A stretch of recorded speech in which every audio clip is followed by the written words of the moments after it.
Hi, Dave. Hey Arthur, how you doing? I'm doing great. Well, I'm We are glad going to to, hear. yeah, we're going to jump right in because we've got a very exciting tale. Hmm. And tonight's tale of antiquarianism is a remarkable one put together by you, Dave, and it's an ambitious one. We will, it's a tale where we will travel across many countries and many eras. In all these places are people, and it's an extraordinary cast. Slavers writing about the spirits they make, their frustrations and successes. The enslaved who did the work and shortly brought knowledge and made improvements for no credit. Lethers who came to America, Africans who came to Barbados, Dutchmen to Scotland. And bizarrely, it will all be traced by days through the medium of Dunder in its various guises, which is itself an attempt to use acid and decay in an effort to control fermentation and produce a desirable taste. But at its heart is identity also, and this flavour, funk, the deep, almost rotten tropical fruitiness associated with Jamaican rums. Funk is a word also used for certain single malts now, known as old school, and also now in natural wine. Funk as a flavour concept was originally Jamaican, and this funk was known to come from filth, these mysterious ingredients or processes known as Dunder and Muck. Tonight, we chart others' attempts to find flavour in the filth. Is that a reasonable summary of what's going to happen, Dave? I think that's fair. It's a very good album title as well, actually. Flavour in the Filth. I might use that for my doom metal project. Like one, yeah. But before we get cracking and roll credits, we should raise a glass to the people who are supporting us. I've pulled out this jazzy lady dressed in ostrich feathers, not drinking rum, drinking champagne, early 20th century. We've not named them individually because we've put together a little graphic thing to thank everyone who's got us to this point, or at least people who've supported us financially across all tiers. But what I normally ask, what's in your glass, Dave? What's in your glass? I've got a lovely Hamden rum here because I thought I'd go, whoa, funky. Yeah, well, I did the same, but it's not what's in my glass, it's what's in my little bowl. I have a rum baba, which we'll link to later on in the show, actually. It is relevant. It is relevant. It is relevant. So a little pudding soaked in rum, a little cakey pudding soaked in rum, and I soaked it rather glamorously in Long Pond. I will attempt to eat this and not make myself feel sick throughout the show.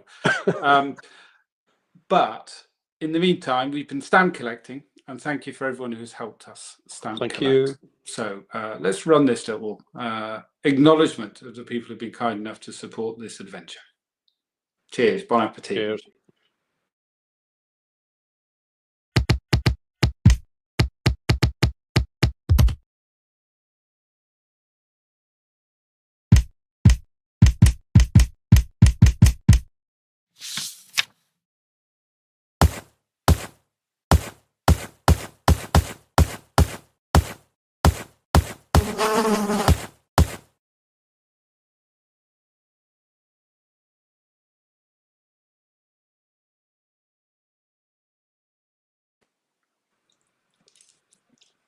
Cheers all. Cheers all. That looks very tasty, Arthur. Yeah. Thank you. It is actually. It's good. Yeah. No, I don't doubt it in any way whatsoever. Okay, so roll credit. Roll credit.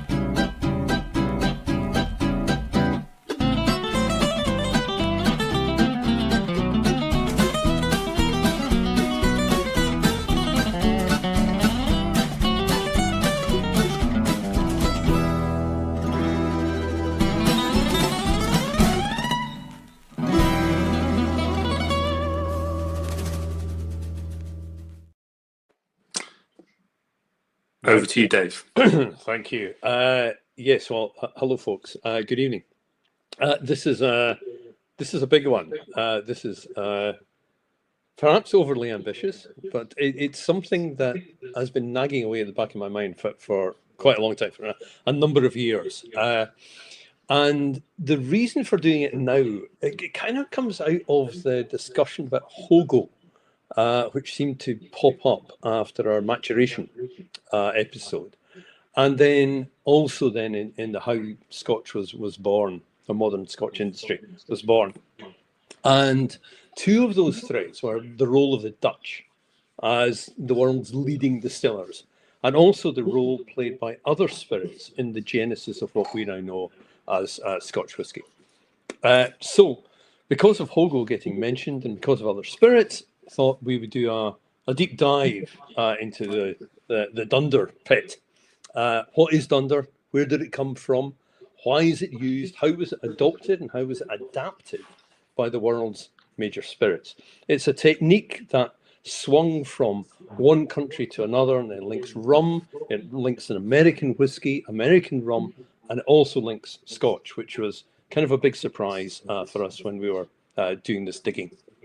And it helped to define two of these spirits.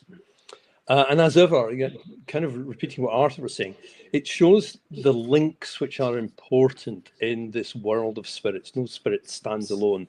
Influences are always coming from different areas. And of course, ultimately, this is about identity. It could be a chemistry lesson, but I'm not a chemist. As you know, I'm not even a historian. I'm definitely not a chemist. So the chemistry side of it will be light touch. If you're interested in it, I'm sure that there will be people out there who will be able to help. And we've got a whole list when we either at the end of this or when we return with a lot of references if you want to do that much deeper dive into the science behind it. But I thought maybe before we really get stuck into the Dunder, we better define exactly what it is. So, what is it?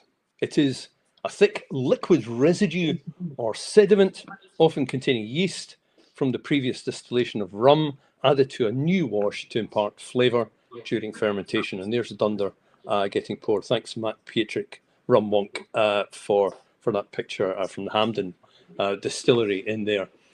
So because Dunder or Backset is acidic, it lowers the pH of the ferment, and that allows a better environment for yeast to work in. The yeast produces alcohol, the Dunder adds acid, nutrients, and the result is esters. The result is fruitiness. It also contains beneficial bacteria, lactobacillus, and that also helps to produce fruity things.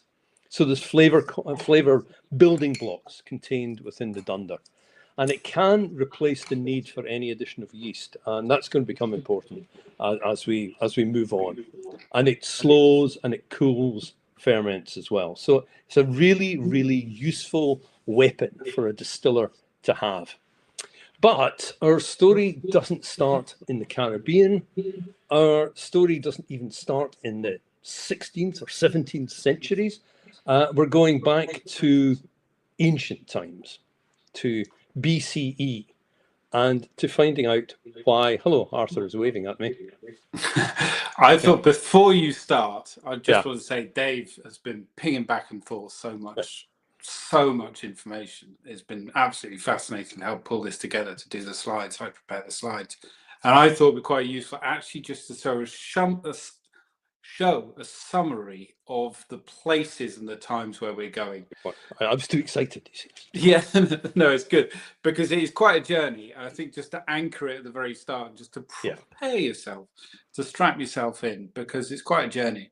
And I've just put some slides behind it. Obviously, we're going to the Caribbean. There's a cane field up in a cane press up in the fields up in the Caribbean top right. There's an American bourbon distillery, and then there's even a chap smoking a pipe who may get a brief mention later on. But yeah, Dave, just summarize briefly. This is where we're headed. Yeah, this is where we're heading. Yes, we're heading 3000 BC to Egypt, Mesopotamia. We're going to leap across to England and the Netherlands. Then we're going to go via England and probably the Netherlands into Barbados and Jamaica. We're then leaping across to the USA. We're going to have a small detour back into Scotland. We're going back into the Caribbean. We're returning to the USA, and we're finishing the whole story back in Jamaica. With some details. Yes. Yeah. So, pay attention, folks. We're leaping about a lot in this particular episode. Yeah.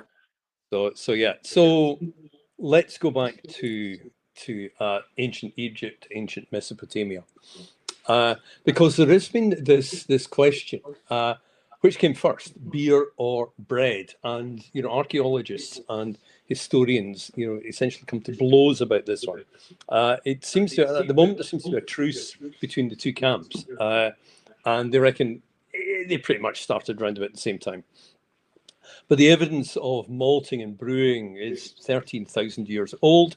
There's a fascinating erotic beer drinking, which is, I've now discovered, is one of Arthur's favourite areas of investigation, and hopefully will turn up in a X-rated liquid antiquarian at some particular point. I simply looked for Mesopotamian beer drinking scenes, and there were a lot of those little freezes. And it was quite interesting. I knew nothing about it before, but anyway, carry on. The reason for going back that far is because essentially what we're talking about is yeast. Yeah, both bread and beer require yeast, wild yeast to begin with, and slowly they began to be isolated and then refined, but that's a completely different episode, perhaps. And then at some particular point, not defined, it was realized that if you retained part of that ferment, which we would think of as a sourdough starter or the recycling of yeast from brewing, you could use that for the next ferment. And that essentially is the start of what would eventually evolve into the use of Dunder or Backset or Sourmashing. Okay, so that's where it's starting from. It's starting from bread, it's starting from beer. So let's kind of leap in then to some early references to this in medieval times, in terms of how beer was going to be brewed in medieval times. This is from the Domesday Book of St. Paul's in London in the 15th century. And obviously, everybody who can read Latin and can read Latin in code will understand what's going on here. Essentially, it's talking about the sale of dregs from brewing, and those dregs being used and then sold to small-scale brewers. So this is the first, probably in English or in England anyway, the first reference to dregs being used here. And perhaps more you can understand it a little bit more if you look at this particular slide from a historian called Hagen. So large brewers like the canons of St. Paul's, who had many batches fermenting throughout the year, had more than enough yeast to meet their needs. Small brewers, on the other hand, might only have brewed a few times a year. They tended to buy yeast from larger brewers or from bakers. 1283, which is the one that we just talked about there, Brewhouse Warden reported the rather substantial sum of £9, 6 shillings and threepence halfpenny, or 3 farthings, received from the sale of dregs, which contain all the yeast that falls out of suspension after the ale has finished fermenting. So there you have, the medieval way of kind of beginning to build up brewing and allow you to brew as well. And if you didn't have this kind of regular supply of yeast or access to it, your brewery could fail. So this remarkable woman called Margery Kemp, 15th century, and those of you who can read Old English can, I'm quite sure, understand what's going on here. For when the ale was fair standing under berm, with yeast, as any man might see, oh, you're brewing, suddenly the berm would fall down, and all the ale was lost, every brewing after that. In other words, her yeast failed, and because her yeast failed, she couldn't continue to be a brewer. And women were brewers at that particular time. So yeast is important, and this idea of recycling yeast is fundamental to medieval brewing. And there's references to this in England, many more references to this across Europe, in Germany, undoubtedly, but also managed to find one from the Netherlands, which is actually quite handy as well. This obviously is a translation, and the key bit here in terms of the brewing, in terms of our story tonight, is transfer it to a cask, then take good heavy and onder yeast and mix the two together. Take the decoction, add heavy and the onder yeast to it and stir well. My knowledge of Dutch is zero, but apparently what this means is that the yeast rose, the beer was drinkable on the third day, onder yeast referring to parts of the yeast that were left at the bottom of the beer, heavy being the yeast itself. So both the dregs and the active yeast were going to be used and recycled. And essentially this term is known, I mean, there's so many terms, Arthur. There's so many terms for Dunder and everything. It's not really the sexiest. It's not like erotic beer drinking. It's known as backslopping. The process of, I'm not going down that route, adding a portion of beer, that fermented mash from the previous fermentation, to start a new fermentation. And the advantage of that is it's also inoculating the mash with bacteria and yeast to kickstart that fermentation, and also kind of encouraging souring going on here, for it's more acidic. And one of the fascinating areas, and again, we're not going too deep into chemistry, but something that links all of the uses of Dunder or Sourmash or whatever is referring to acid. It's referring to having a slightly more acidic ferment that allows the yeast to get working. And this is therefore understood in medieval times. Is this the roots to Dunder? Possibly. But I think the advantageous element of this is it links us to the Dutch. You know, as ever. You know, what are they like, Arthur? I don't know. The Dutch are everywhere. They do seem to be everywhere. Everywhere you look this year. I hadn't noticed them so much before I'd been looking into that Scotch episode, but they are everywhere. So that, of course, we don't know if there's independent invention or it's just widespread knowledge, but ultimately the idea of reusing elements of your previous batch, being able to bring it into the next batch to allow continuity, potentially when there's scarcity of yeast, of course, and it also brings flavour benefits with acidification. We can assume that this knowledge is so widespread, it's logical to take it forward to distillation. Yeah, exactly. You know, the absolute perfect summary of that. So, you know, what about, you know, how does it make that jump then? It's gone from bread, it's gone from beer. How is it now then going to make a jump into distillation? Again, it's becoming from acidity and it's becoming from fermentation. And I was interested in how it kind of also made that jump into the Caribbean. And I got in touch with Richard Seal, the wonderful Richard Seal, who is obviously a superb distiller at Foursquare. Richard is also a very serious and very knowledgeable historian on rum. So he's one of my, you know, if I've ever got a slightly obscure question about rum history, I'll go to Richard, because he really has done very fantastic research into rum. So I asked him about what the potential triggers of using Dunder and this understanding of ferment, etc., would have been in the Caribbean. And he came up with a really interesting theory here, which is based around an account of the earliest account of settling in Barbados by Richard Lygon in the 1657. His book came out.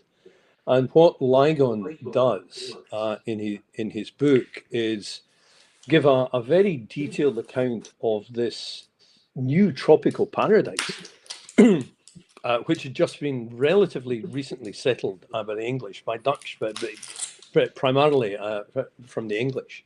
But going into detail about, you know, what the flora and fauna were, and also in one section, how to grow cane, the first account of making rum as well, which is, in itself really exciting, because in his drawing of a sugar factory, there is this tiny little box, little room, kind of adjacent to the main building, which is where the stills were. And here, from Lagan, we lost an excellent Negro. Slavery is happening. The slave people are here. By such an accident, I bring a jar of the spirit from the still house to the drink room at night, not knowing the force of the liquor he carried, brought a candle somewhat nearer than he ought, that he might be better see how to put it in the funnel, which conveyed it into the butt. But the spirit, being stirred by that motion, flew out, got hold of the flame of the candle, set on fire, and burnt the poor Negro. Sorry, this is a term I'm quoting. It's not a term you'd use now, obviously, to death. And he was an excellent servant. So there we go. A dangerous place. It's touching on what we were talking in the pub. Distilleries are dangerous places. But it's an account of getting to terms with this new thing called distillation, this new thing called rum by Lagan. So fascinating in that particular aspect of really, really early proto rum distillation. There's no mention of Dunder in Lagan, but there is this interesting list of how it is made.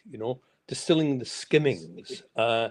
The skimmings essentially is when you're boiling the sugar. It's a bit like boiling a pot of soup, and you get all, you've got fats and oils rising to the surface, and you kind of take them off to have a nice clear soup. The same thing when you're boiling sugarcane juice.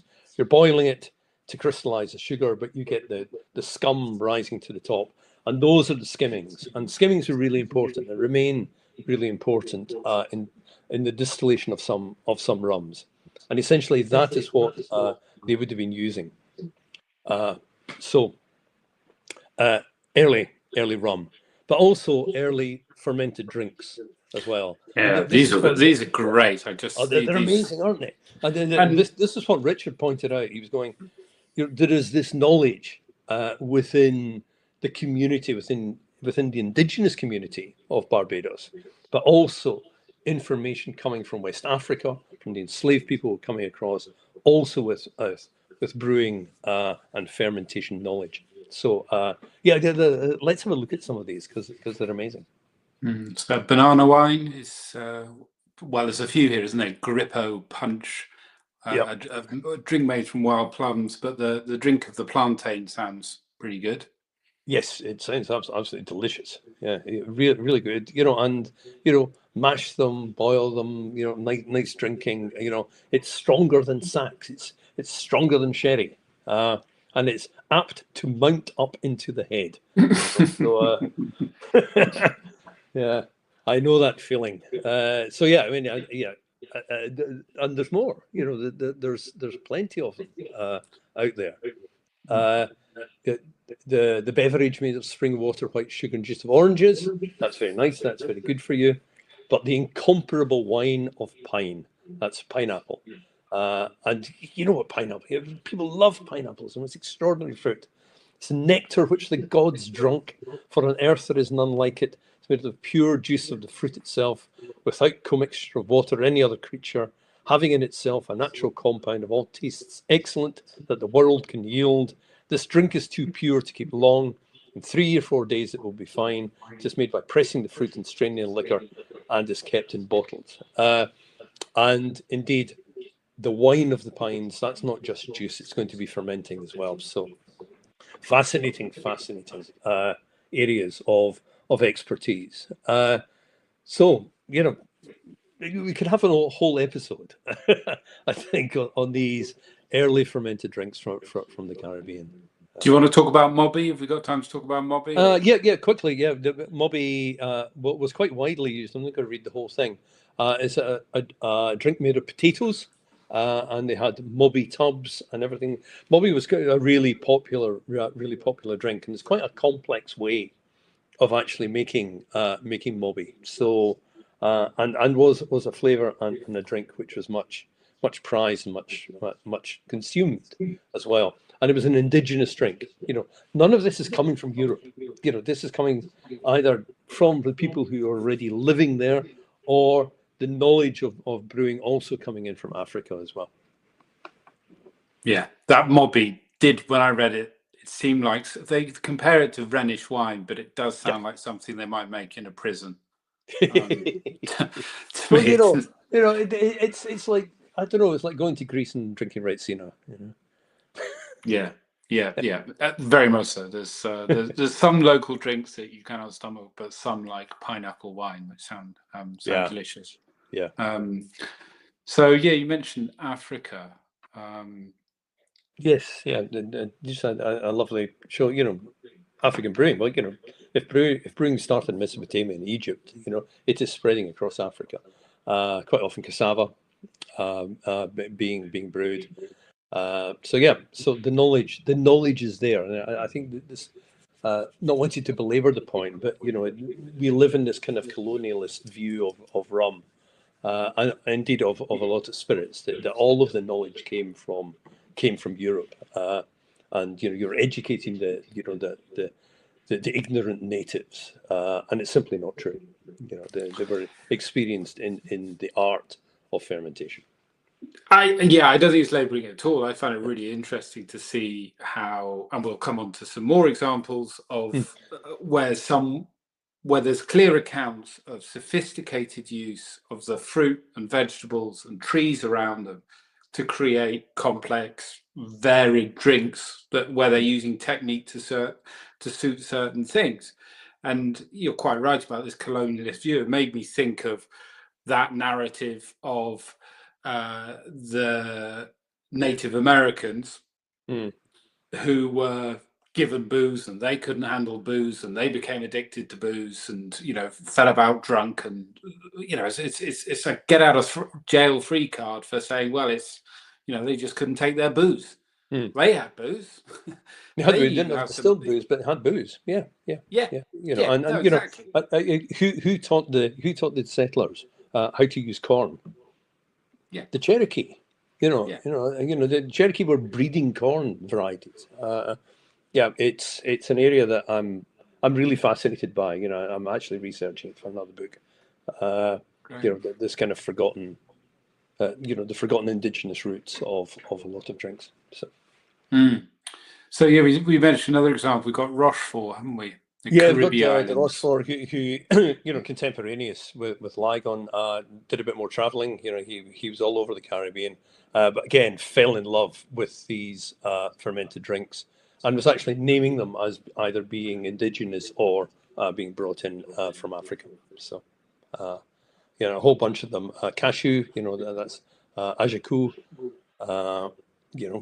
Good for the stomach. Also, swoonings and fainting, always handy.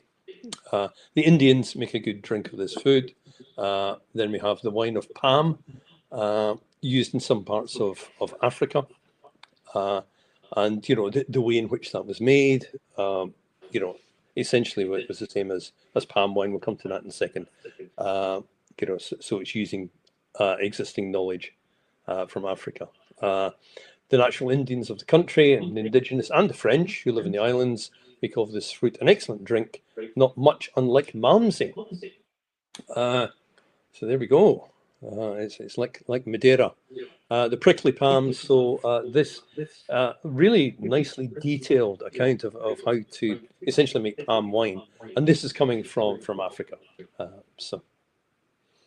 Yeah, you haven't seen this slide, Dave. I haven't. Wow. No, that's a postcard I have. Difficult to date, but 20th century, but of African. Making palm wine. Amazing. Have you ever drunk palm wine? I never have drunk palm wine. I've got a record of palm wine singer from Sierra Leone, but I've never drunk palm wine. I have. Have you? Yeah, I have a very, very brief story as end to this kind of interlude. I was walking across on my own across an island called Lamu in Africa, in Kenya, and I walked down the island and then decided to cut across, but of course it was desert in the middle, and I had no water, or I'd run out of water, and I came across some youths drinking palm wine under a tree, and they were absolutely legless. And they gave me some and found me hilarious, and we drank palm wine for a bit, and I was just like, this isn't what I need to be doing right now. So I got out of there, but it was yeah, it was pretty sappy. It was pretty That's wonderful. Sappy. Yeah. So, but I'm glad I tried it. Yeah, well, exactly. You know, So we are. After all, indigenous drinks, knowledge of indigenous drinks, yeah. knowledge of fermenting, knowledge of treating different fruit and vegetables in different ways, and skill. Yeah, exactly. So and just to kind of bring this around, and now we're going to talk in more detail about rum. Who were the distillers? They were the enslaved people, you know, and they had a knowledge of fermentation. You know, so it's an important thing just to always have at the back of your mind who was making all of this rum. You know, it wasn't the people who were writing the books that we're about to talk about. They could give instructions, and they could do some remarkable work on researching, you know, on how to make rum better quality. But ultimately, they were either managing or owning estates filled with enslaved people who were doing the work. Yeah, and lots of horror as well. Yeah. So just to kind of now begin to, you know, after that, I think really interesting little interlude. This idea of Dunder, Backset, where did it come from? All distilling manuals that we love pouring through, don't we, Arthur? There's regular mention of the use of wine lees to be used to aid sluggish ferments. And the wine lees and stillage and Backset and Dunder are different things, but they share the same thing. You know, the addition of dead yeast to help boost ferment. So was Dunder an adaptation of an existing European technique in an environment where there was no access to wine lees, and you know there was maybe no bakers going on. Our dear friend Chris Middleton, and huge thanks to Chris, there's a whole bunch of people around the world who have helped me in the research of this. Chris has been doing quite a lot of research on the Dutch. He has a hunch that Free State German distillers in the late 14th century might have pioneered a version of Dunder. He hasn't tracked it back. He has a hunch. My thinking is, I'm still pointing at the Dutch. You know, it's a Dutch discovery when they started to distill molasses in the Netherlands. The Dutch distillers were already used to using Backset because of the growth of the brewing industry over there. Conceivably, they took the knowledge of that across to their first plantations, which are in Brazil. And from Brazil, when they were kicked out of Brazil by the Portuguese, the first place they settled was Barbados. And it was Dutch techniques which kick-started rum distilling on Barbados. So there's kind of an interesting little kind of link, I think, that we can see, certainly from Europe, coming across, probably with the Dutch. And once again, we come back to my favourite ancient distiller, William Yarworth, Mr. Eworth, in that book that we talked about in great detail, actually, in a couple of our episodes, The Complete Distiller. And he's got a section on molasses distilling. And this lovely little quote in here: "We're credibly informed by a person of ingenuity that in Barbados and those islands where the sugar canes are in large quantities, they take the molasses, foul sugar, that's the skimmings, and their canes, and ferment them together with the remains of the former distillation. And upon defect of fermentation, they cast in some wood ashes, and there's something that's mentioned all the way right up to distillation in America in the 18th and 19th century. So there you have it, the use of Dunder, but passed back to Yarworth by this person of ingenuity, saying that this is the late 17th century. It is now practice in Barbados. So it seems to be a logical leap to take place. And just to kind of reinforce this point, and this is thanks to another great friend in Barbados, Dr. Jeff Ward, who is a proper historian, this quote, or this line from the instructions by Colonel Henry Drax, who was one of the major landowners, plantation owners in Barbados, and he set out this list of instructions for his manager. And this is about dunging. So this is about, preparing dung for fertilization of the field. For the beginning of the crop, you must lay mold a foot and a half thick all over the hole that is every year made use of for that purpose, adjoining to the still house, over which spread the ashes from the stoke holes, and let into it the liquor from the stills, and here's the important bit, when no longer fit to be returned into the cisterns or the cisterns. So there you have it. This will become an important point, that even at this point, this is the late 17th century, there's an understanding that you separate the finer lees from the heavy lees that is left in the base of your still, your pot ale, for example. Because if you use that heavy stuff, you're going to get a pretty foul ferment. So already there's a sophistication, a grading of that leftovers in the still. Yeah, it's extraordinary. It's extraordinary when you think of it. And this is a point I know that we're both so keen to make in this particular episode. We're so in love with Scotch whiskey. We're so in love with whiskey. But then when you look at the world of spirits through the lens of what is happening with Dunder, for example, you see rigorous scientific approaches and discipline being applied to this particular spirit in a way that I would argue no other spirit at this particular point has such depth of knowledge and such incredibly precise practice. Well, Scotland's definitely miles behind. Scotland's way miles behind. Way behind. Way miles behind. Miles behind. That's why you needed Van Wijngaarden coming in going, guys, you're making shit. Yeah, no, exactly. You're stuck in the past. You've got no technique. It's really clear to me. And very briefly, I was quite struck by a lot of these dates. I have spent a long time looking at whatever reports I can get on Scotland, and the level of detail is so much greater. And the dates are so much earlier, and there's so much more to choose from. There's so many more people writing and publishing about it, which is suggestive of a very large and important industry, which Scotch whisky has not yet become. No, it's a cottage industry still in Scotland. Yeah. And it's also about distillers understanding their conditions, what grows, how to grow it, what the climate is, what techniques you use to be able to make your sugar properly and make your rum properly as well. So here is this idea of identity beginning to come through. And also making spirit, in this case rum, in volume, and also with flavour in terms of quality. Because you don't want the hogo. There's going to be the funk, but you don't want it pushing it too far. So there's already this kind of quality control getting built in as we move into the 18th century. So a great book called from Martin, Samuel Martin, Essay on Plantership. He was in Antigua. And this is an extraordinary book, really, used as the handbook. His plantation on Antigua was kind of known as the University of cane and also of rum.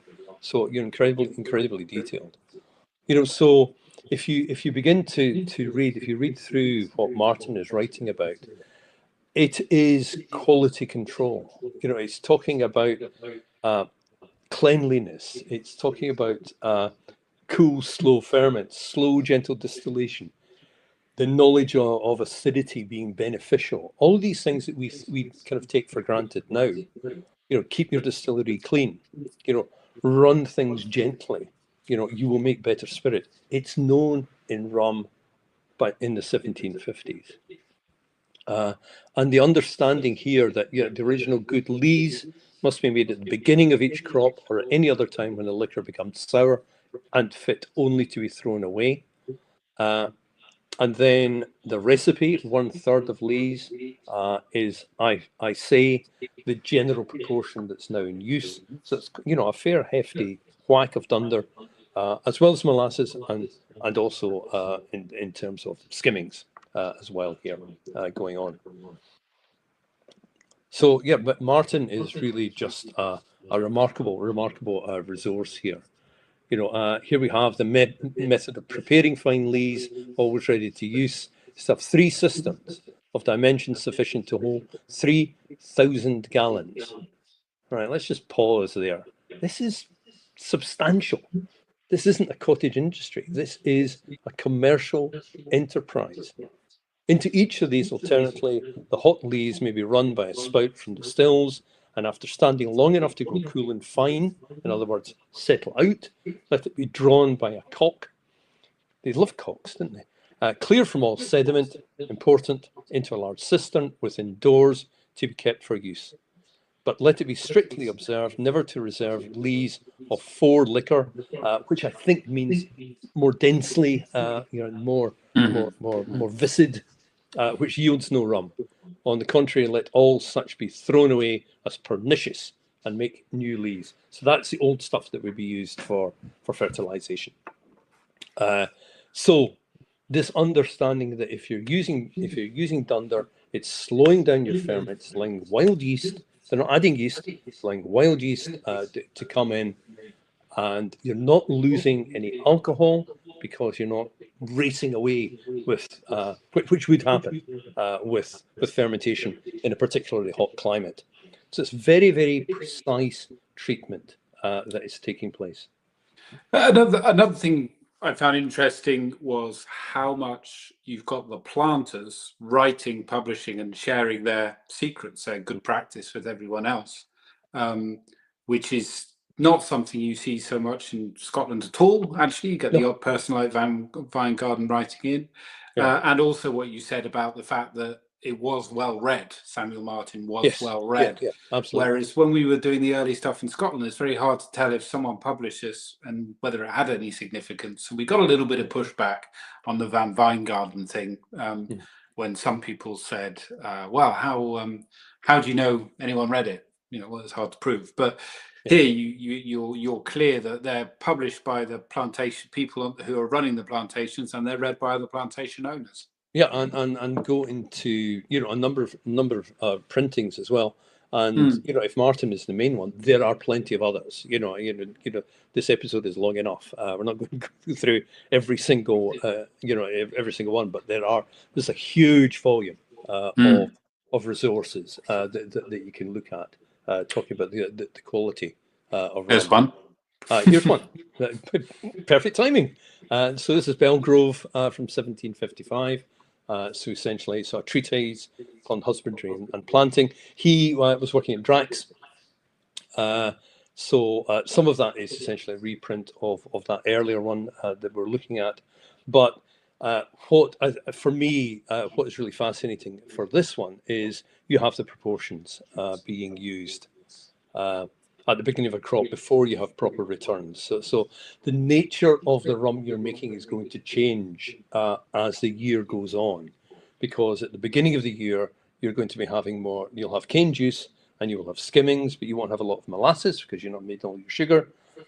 Because you haven't started distilling, you might not have as much Dunder and Backset. So the ratios are going to be shifting as the year goes on. But it's really interesting to look at the precision, percentage-wise, of how things change over the year. And what I read into this one, Arthur, is what Belgrove is aiming for is consistency. He's aiming for a consistent flavour, even though the ratios of the ingredients that have to be used because of the nature of, using cane and sugar and skimmings, etc. I find that this is a really, really interesting little slide. Yeah, I don't understand enough about the production, and not as much as you, and the science of extraction and getting the ultimate yield from the raw material. But you just look at the numbers, and you can see someone has really worked this out. Yes, yes. You know, and it's very, very precise. It's hugely precise, and I think it also gives a lie. I think we believe, you know, what's rum made from? Oh, it's made from molasses, or it's made from cane juice. Well, actually, you know, if you do this dive into all of these planters accounts, not maybe so much in Belgrove, but other ones, you do see that there's cane juice in there, there's skimmings, and there's always skimmings in there. There's dunder in there. There might be no water being added, etc. So, and all the way up to, you know, the late 19th century, you're seeing this mix of different ingredients being used to produce rum. And it's not also from Belgrove here. Never let a vessel remain empty when you have molasses. Though you may be without skimmings, be sure that every time you empty a vessel to wash out that thick sediment with thin return liquor before you fill it again. Cleanliness. You know, this basic understanding, and not even a basic understanding, I think it's a profound understanding of how to make quality spirit. And to reiterate that point, at a time when Scotch whisky is in short trousers. Yeah, absolutely. And running through this episode and this thread is this idea that all places like Hampden, they have these filthy pits at the back of there, and crows die and fall in it, and they just have never changed. And it's again, it's a patronising colonialist view, absolutely, isn't it? Whereas actually, you can go back 300 and something years, and there's advanced thinking. It's extremely well developed, scientific, etc. So yeah, and you know, a perfect segue. I should work with you more often. Actually, it's a perfect segue into this. Oh, sorry. Okay. Jumping into what's happening in the United States, because there's also this assumption that sour mashing was, you know, a colonialist invention, and it's not.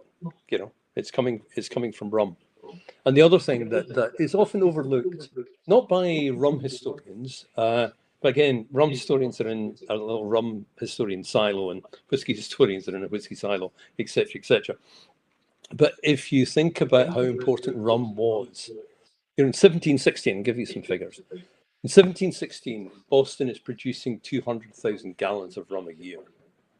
There's 40 distilleries in rum distilleries in Boston by 1730. And it's spreading into New York, Rhode Island, Pennsylvania, Connecticut, 140 rum distilleries operating on that kind of eastern seaboard by 1770, making 5 million gallons of rum a year. And rum distilling was the second largest manufacturing industry in North America. You know, boom. You know, what was the reason for? Well, what were one of the trigger points for the American War of Independence? The Boston Tea Party? Mm-hmm. No, the Molasses Act. The Molasses Act was what lit the fuse. The fact that American distillers were forced to buy molasses, expensive molasses, from the British islands, whereas molasses from the French islands was cheaper. So it was a higher tax put on molasses for those distillers, and that's where the real, you know, antagonism or antipathy towards the taxations being levied by the British government started. So yeah, it all starts around about rum.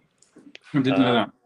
Now there we go. You see, occasionally there is something that you don't know. there's lots of things. Anyway, I'm fascinated where you wanted me to segue, because I can tell I segued to the wrong part. That's absolutely fine. So we'll bring it up. We'll bring it up again. So distillery owners in America quite often had interest in the Caribbean. The distillers that they used were quite often enslaved people who were imported, for want of a better term, from the Caribbean. The stills were coming from Europe, the molasses from the Caribbean, distilled in the US, put into casks made from American oak staves, which also went down to Barbados. It was consumed at home, it was flavoured up, that was the American way of drinking rum, and it was traded and it was used as a barter in the slave trade. So it was a big industry. Was Dunder used? I'm anticipating that question. There's frustratingly little production information, which I've managed to uncover. So any American rum historian, please let me know. But I did find this one reference. It's like a tragic reference, but it gives an indication. And it's about a man called Thomas Amory, who had the Tercera distillery in Boston. 1728, he was paying an early visit to his distillery, early morning visit to his distillery, and he slipped, and I quote, into a cistern of returns, which was left open, which was a very sudden death. So he fell into a Dunder cistern. Is this proof that it was used widely? No, but it was certainly being used there. It was standard practice. We don't have a smoking gun as yet, but there we go. And essentially, that's where that, that perhaps backing this up, quote, that slide that you had there from Samuel Martin, essentially saying, talking about compounding washes, essentially saying it was practiced in old and New England. So that is an inference that Dunder was indeed used. So now we're going to stick in America for a wee bit here, because now it's making this leap from rum into whiskey, and the shift also in America from rum into whiskey. So after the War of Independence, or the American Revolution, as Americans call it, rum kind of began to go into decline. Rum was the ancien regime, and whiskey began to pick up. Whiskey was being consumed because it was a patriotic duty of the new country to drink the spirit that was made from the grains which were growing in that country. So there's a really interesting little area to explore down there. But how did? Sorry, so you were going to say something.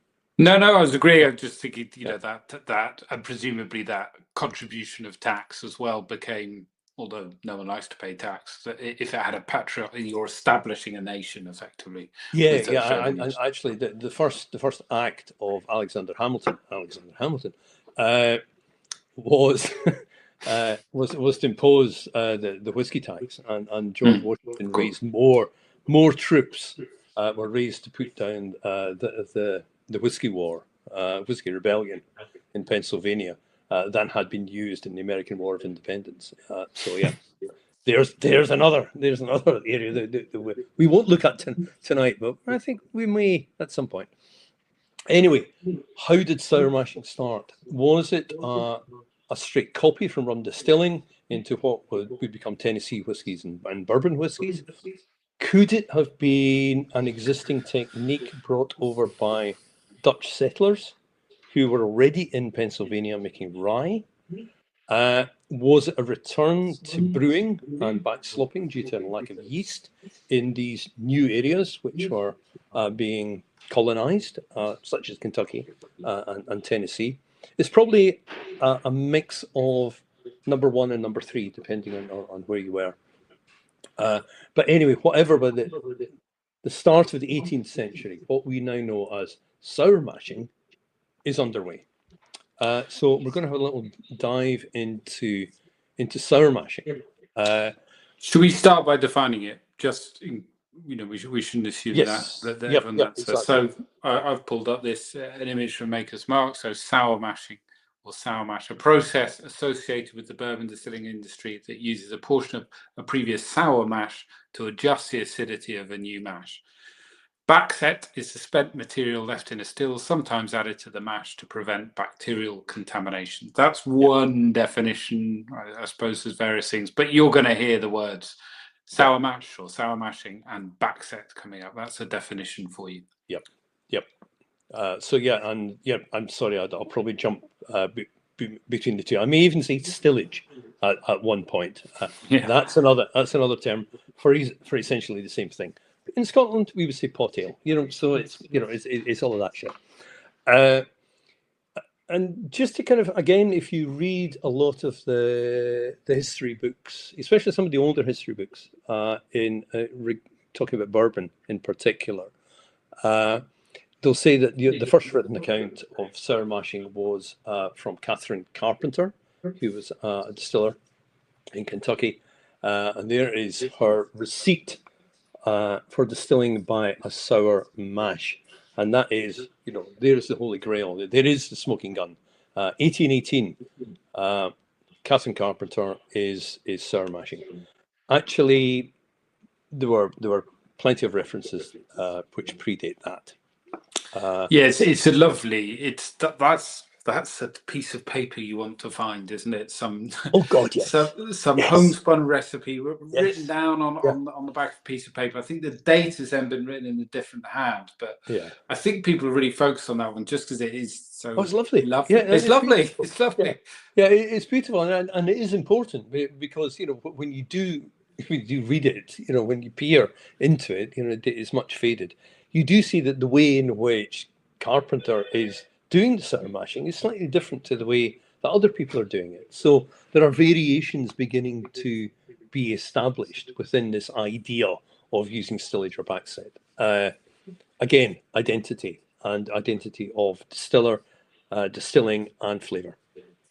But it may be the loveliest, but it's not the earliest. It's not the earliest, and there may indeed be earlier ones than the ones we're about to pull up. But let's kick off with Craft from 1804. The plan of cooling off with the liquid part of the returns, or what is termed pot ale, has advantages. It serves the purpose of producing a powerful and rapid fermentation. Though tolerably perfect, this practice has been adopted under an idea, and I think a just one, that still does not throw off all the spirits. So you've got a stable fermentation going on. Thank you, Craft. And then 5 years later, in a great book called The American Distiller, Samuel McHarry's Practical Distiller. Oh, sorry, we've got to continue. Oh, yeah. So, well, we were just going to mention that again. Sorry. In the American Distiller, he mentions the expertise of the Dutch, yes, and saying the practice has been copied from the distillers of Holland. Yep. So there we have it. The Dutch yet again. McHarry, Practical Distiller. When your singling still is run off, take the head off, fill her up with clean water, let her stand half an hour and let the thick part settle to the bottom, finding it out. While it will do when settled, dip out with a gallon or pail and fill the clean hogshead. And essentially what the fermenting tubs were either 5 double hogsheads, like 500 litres, or hogsheads themselves. So there you have the use of Backset being used, 1809, thanks to Craft. So here we have it. There's a whole bunch of different references to the utilization of Backset and sour mashing as a way of controlling fermentation to get better fermentation. So you've got American distillers, really at a time when it was still pretty small scale. It was beginning to build in volume. It was beginning to become an industry rather than, as well as very, very small scale distillers across America. You're beginning to see a kind of commercial industry beginning to develop, and as a result of that, I think inevitably what distillers are looking for is consistency and volume. How do I make my spirit better? Because now I have to make money out of it. I'm not just using it for barter, and I'm not just drinking it with my friends. So, it's a commercial imperative at work here. I think we've got a couple of others coming up. So this is from Kentucky Gazette, 1823. Pour into a 100-gallon tub 12 gallons of stilled slop. To each tub, half a bushel of cornmeal, 12 gallons of slop, half bushel of meal, and again the same, each time well stirred. Let it stand in cool weather, 2 days, in a warm 1.5 days, add a half gallon of malt and 2 gallons of warm water. And you look at all these recipes and it's add your slop, what your temperature of water is going to be, Essentially, the temperature of water is tested by putting your finger in it, breaking up lumps, adding your corn first, letting it cool a little bit, adding your rye, breaking up the lumps, so the same things are being repeated in a similar way to what was happening in the Caribbean, but a long time earlier. So this idea that sour mashing is somehow spontaneously appearing in America in, the beginning of the 19th century. Well, you look back to Yarworth and, Trax's instructions from, the 1670s, 1690s. Guys, you were learning from people who knew how to make better quality spirit a lot earlier than you. Mm-hmm. Yeah, it seems that way for sure. Yeah. And again, still pretty early as well. I can't help comparing it to Scotland, but imagine a journal called The Distiller describing Scotch whisky in 1818. All they were doing was arguing about tax. It was only because the government did some reports that we know really anything about that time. That's a really good point. That's a really, really good point. Yeah, there is nothing like this until, and please correct me if I'm wrong here, but there's probably nothing like this until Nettleton, which is, the tail end of the 19th century, in terms of Scotch whisky. Scarisbrick. Anyway, there might be a few, but certainly not at this time. No. Yeah. So, you had that Harrison Hall thing. So, the use of returns is being very important. Increasing yield. Here we go. It should be observed that by persevering constant use of returns, they become of little effort. They should be occasionally omitted for the week so that fresh stock could be brought into use. They will lose their efficacy. I would strongly recommend keeping all acidity from casks previous to and during fermentation. But in very cold weather, it might be sometimes advisable at cooling off to add a few gallons of wash in a high state of fermentation. So keep things going. And acidity continuing to be mentioned here. It's not uncommon in some of the distilleries in those states to use dirty casks. And this is an interesting one. We're going to come to dirt and filth coming in here. Dirty casks, there was Martin saying everything should be kept clean. Here in Kentucky, you're going, well, actually, dirty casks, they might have some wild yeast in there, those old wooden boshbacks that are still used in Scotland, these little crevices containing all that lactobacillus. You don't want to overclean stuff. So that's an interesting little difference, I think, between what Harrison Hall is writing about and what appeared to be the case in rum. So up to now, you've not mentioned the name of a very famous Scot who is indelibly linked with sour mashing in America. Yeah, and also, quite often, I've seen this written many times, the father of sour mashing. Nonsense, clearly. That's not to say that he wasn't important, but we are, no, of he course, was very, about very, very important. And James Crowe, he of the square jaw. I mean, it's extraordinary. He looks like George Washington. That's a face that should be in Mount Rushmore.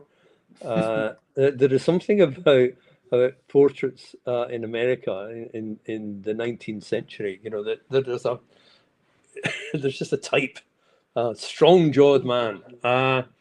Crowe didn't invent it. Crowe never claimed to have invented it.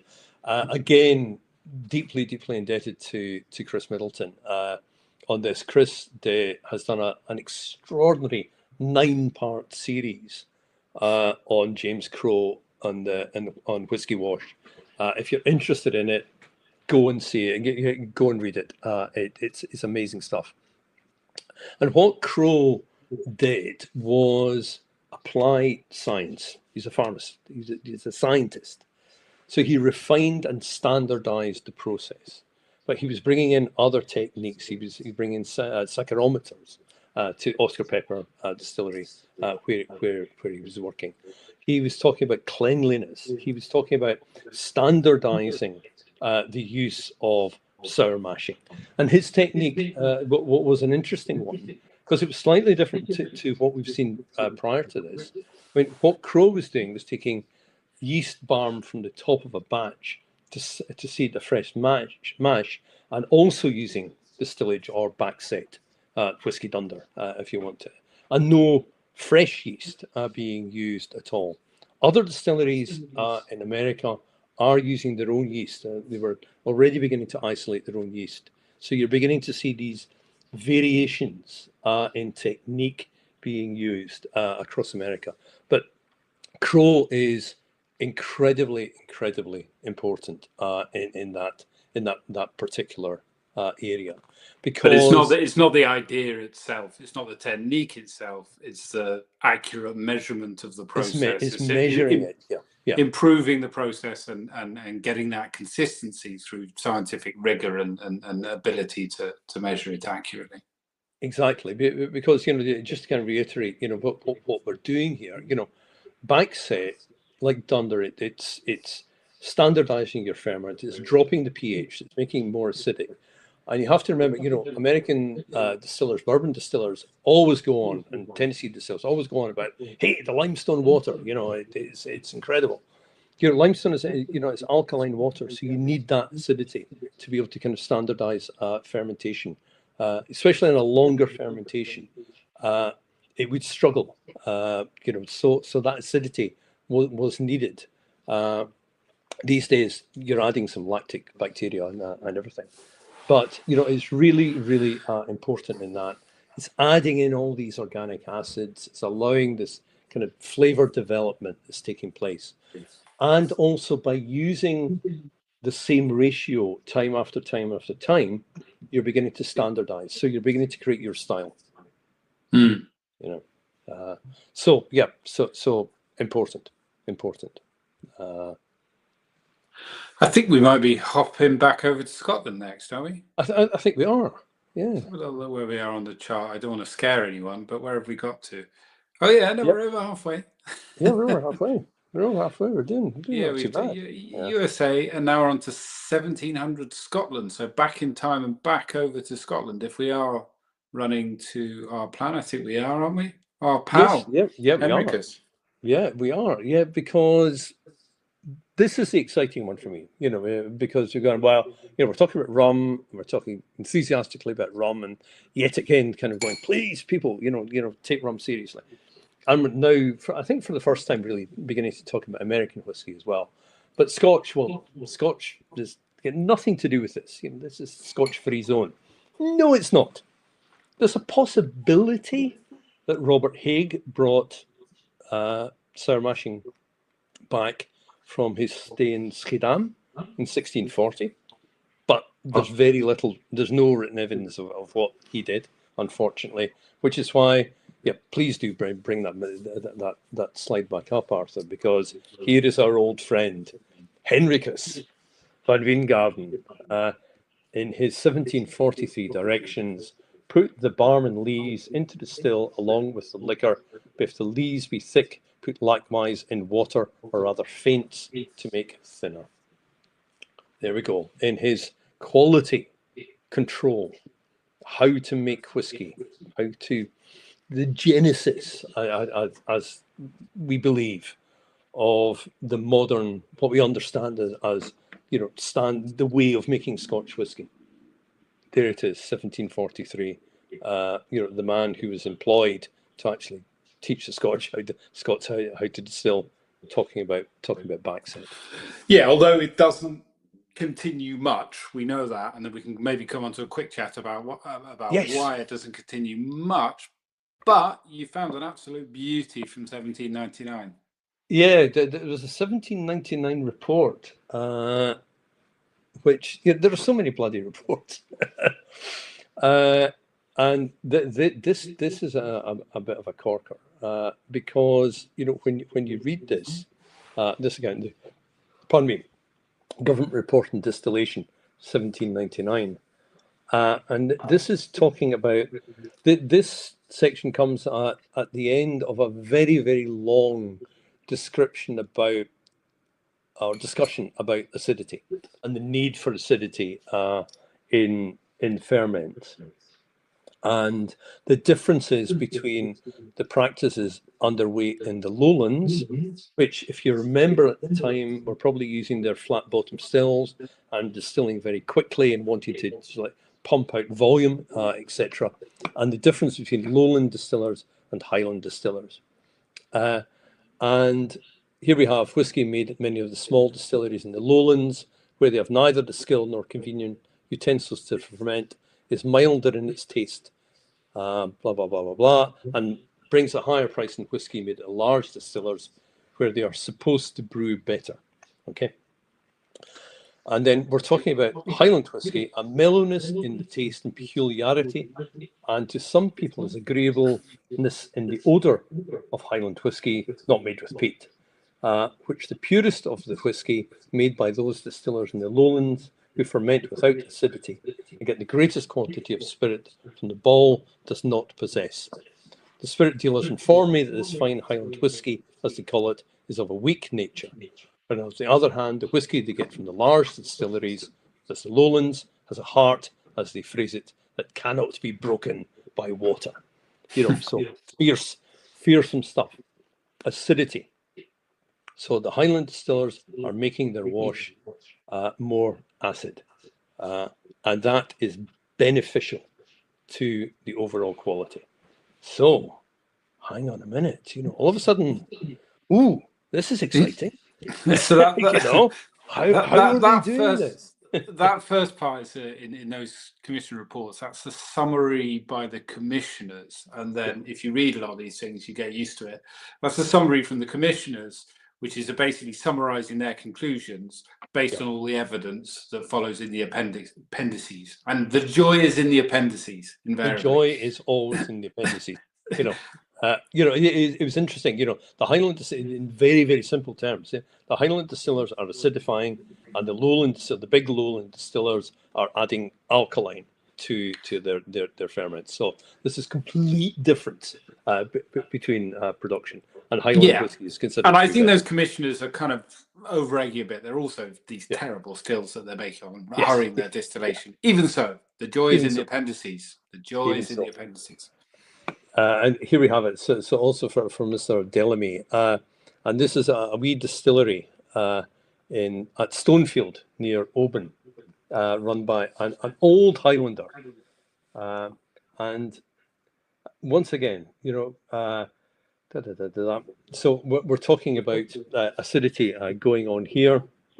He had no coolers. He kept his wort in barrels, you know, each of which an old sack thrown over its mouth. His fermenting tubs were barrels of the same kind. This is what's happening in America. And so clotted with dirt and what's that? Yeast. Yeast. Both within and without, that when I put my stick into this coating of filth, it peeled off in layers. And while I was standing by, he took up another dirty vessel that contained the sediment of his last fermentation.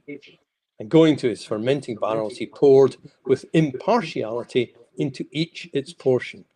I asked him with some surprise why he did so, for dipping my finger into a little of what remained, I found the sediment as sour as verjuice.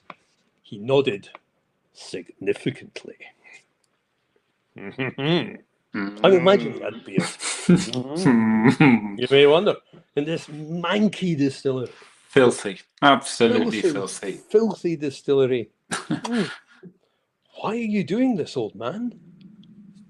Yeah, no, it's an absolutely great piece. It's rare to get that human element to it as well. Yes. And superb find. I can't believe I've missed it, actually. Well done for finding that one. And there's another little bit. Rather sad, actually. Yeah, it goes on, and then the poor old man actually bursts into tears because he's poor and he can't afford the tax, and etc., etc. And also, he said he was too old to learn. He had lost during the last year, 250. That's a lot of money, and he would give up as soon as he could. But in return for what he called my kindness, he told me by way of favour, this is where he's nodding significantly, that his great secret for making what he called fine whiskey was blinking or souring properly the wash. Cool. Blinking the wash. Alan Winchester, have you heard that term before? Yeah, I mean, a very antiquarian statement, but I like to think it's because when you put your finger in and taste it, you have to go. But really cool, really Yeah, cool. it's cool. And there are other references, round about this time, to the sour, essentially sour beer, sour washing, acidifying. So it is used. Yeah, but it's hard. It's that period is so chaotic. Like compared to America or Jamaica, we did that piece on 1720s to 1740s Scotland, knowing that the rug was going to be pulled from everyone. Everything, the apple cart was going to be turned upside down. Everything was going to go in the washing machine. I can't think of any other allegories, but anyway, it all gets turned right upside down. But so there's this lack of continuity, and we assume it's homogenous in the Highlands and homogenous in the Lowlands. And there's not a lot of written records, but that's an amazing snapshot right there. And well done for finding it. Yeah, and there's and it's a big report. There's a lot of stuff. I think Leon James Eady ought to get hold of that report, and that's the next book. Okay, you're racking up the books. So where are we now? We're going to leap across the Atlantic once more, and we're going to head to Jamaica. Because now we're talking, tail end of the 18th, beginning of the 19th century. That should be, yes. 17. No, Dave, those dates are wrong. I've got those dates wrong. Yeah, that's fine. This is, way back, round about 1799. Yeah, so the tide is now beginning to turn against Dunder and against Jamaica. And you've got these consultants, such as Brian Higgins, who was Irish, coming across and then fulminating against the Hogo, against the Stinkabus, and the culprit was Dunder and skimmings. This is bad distilling. It should be taken out. If you take it out, you're going to be much better quality rum. It's not going to stink as much. And you do see also the beginnings of people and other distillers beginning to move away from it. So there's a kind of slight shift that's taking place that's just going to grow as the 19th century moves on and the era of light rum begins to be introduced. And of course, I mean, before we kind of go into a little bit of detail about how Jamaicans kind of push back against this, you've got to remember that kind of using Dunder and skimmings means that the distiller is always treading this really, really fine line between the character that they want and something which is completely spoiled by the bacteria. The bacteria could take over. The Hogo could win if it wasn't, if the Dunder wasn't being applied in the correct manner. That is the reason that Martin and Belgrove and all these people are talking about cleanliness and settling, etc., etc. It could go badly wrong. Okay, but even then, what you're seeing is that the tradition of rum, which is built up, particularly in Jamaica, but in other parts of the Caribbean, that tradition is so strong. There's a big pushback against these attempts to kind of take away what has become identity.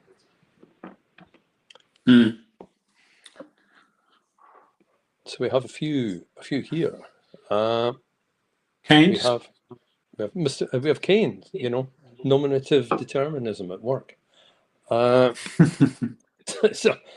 Working. So here we have, make new lees if you can help it. Use the old crop after crop and year after year. You'll always retain some spirit and will save the profusion of skimmings, which is consumed in the making of lees. So kind of moving away from the skimmings idea. Use no water for it has no strength. So instead of water, which is used to thin or open as it's called, the liquor, draw a can or half a can of low wines more. Always set rich. Instead of 5 gallons of molasses to 100 of liquor, the usual proportion gives 6. So you're talking about, the continuation of using returns and using Dunder. That's 1801 canes. And you should laugh at the idea of oversetting your still house and rendering your liquor cloggy. Cloggy. I hate Laugh cloggy in the liquor. face of that. Pah! I take that, Higgins. And then yeah. porter. Then we have porter. It can hardly be necessary to point out the propriety of carefully examining, previous to their use, the state of the lees, as should they, by any accident, lots of commas, have become infected. The wash will, of course, be contaminated, and the produce cannot prove good. So here we have, guys, take care of your distillery. Don't use that thick, horrible stuff. But then there's regional style and variation starting to be spoken about as well. Yes, yeah, exactly. So you're seeing this Jamaican style coming out, and also different styles beginning to develop in the Windward Islands as well, which we'll see in a second. And also here, a little reference to where Dunder comes from. It's coming from a corruption of the Spanish word redundar, retained from the original settlers or introduced by the first planters from Brazil, the Portuguese word being similar to the Spanish. So there you have a little link in there. So here we have, again, from porter, in the Windward Islands, the scummings, lees, and water are sometimes mixed together in equal proportions. So you have this, and this is what I find really fascinating about rum, particularly in the 19th century. Is that you're seeing island styles beginning to develop, and you're also within each island, you're beginning to see different parishes or different plantations beginning to create their own marks. So a bit like single malt. So I don't agree, actually, I must say. Like Yeah. single malt, there's the regional style, but we seem to, or did they then, I'm not sure, but we attribute it to being something to do with the nature of that place. But this is how they are using material and how they are using science and technique to create a regional style. That seems to be a much clearer and firmer understanding of why things taste like they do from certain places, because they choose to make it like that. Yep. Whereas Scotland was stuck way too late on the idea that it was something to do with the Highlands and the Highland water and the et cetera, et cetera, et cetera, which we now know is not true. Yeah. Okay. Do you accept my challenge? I accept you. No, I think that's fair. That's fair. I was making. I was being overly simplistic. Okay, fine. Yeah, that's fine. No, that's On okay. behalf of antiquarians everywhere, I apologise. You can tell how het up I get about regionalism in Scotland. Oh God, yeah. Whenever I hear it. I had an interesting discussion with somebody the other week. We're talking about Irish regions within Ireland, and they're going, well, they don't exist in Scotland, so why should they? Yeah, anyway, it's a different discussion. Anyway. So, but by the mid 19th century, I'm going to kind of go George Clinton on this one. George Clinton, the great funk musician, had this whole kind of mythology around spreading of funk through the galaxy, through the universe, and he had a character called Sir Nose Devoid of Funk, who would come on stage, wearing this kind of huge nose, looked a bit like Dick, and he was kind of the anti-funk guy. And essentially that's what's happening in Jamaica in the 19th century, battling against Sir Nose Devoid of Funk. Just listen to Parliament and you'll understand rum. But from the middle of the 19th century, this pressure is really a commercial pressure is underway, because you think about what else is happening in distillation. At that point, you've got column stills being introduced. You have Cuba now becoming the main rum producing island. You have light rum beginning to be introduced, produced in a very, very different way.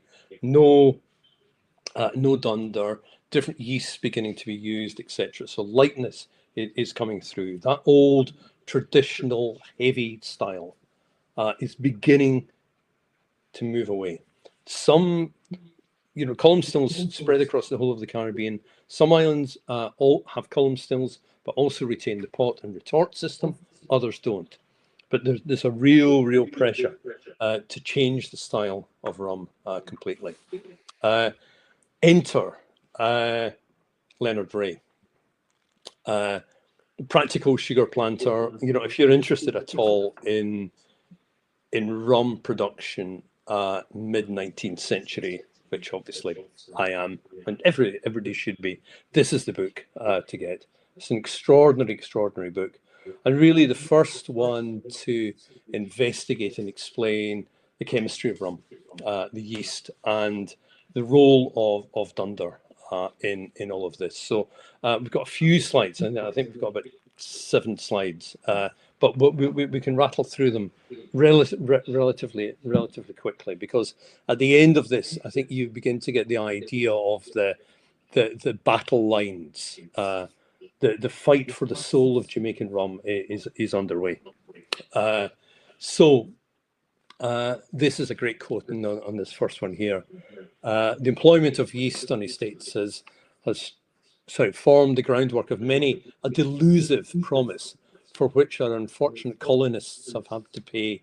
Amongst others, Jamaica planters no doubt entertain a very vivid recollection of the scheming adventurers who some years ago played with such havoc in some 200 or 300 of their distilleries, while he dipped so deeply into their purses. It is necessary then again to observe that the fermenting principle, gluten, exists in large quantities in the molasses, skimmings, and dunder, and consequently that no foreign agent such as yeast is necessary. Nay, further, that such is extremely undesirable, as it would change altogether the character of the fermentation. Boom. You don't need yeast, and you don't need these people coming across telling us what to do. Yeah. Yes. Imagine if some Englishman went across to the Caribbean and decided to tell people how to make rum. That wouldn't happen these days, would it?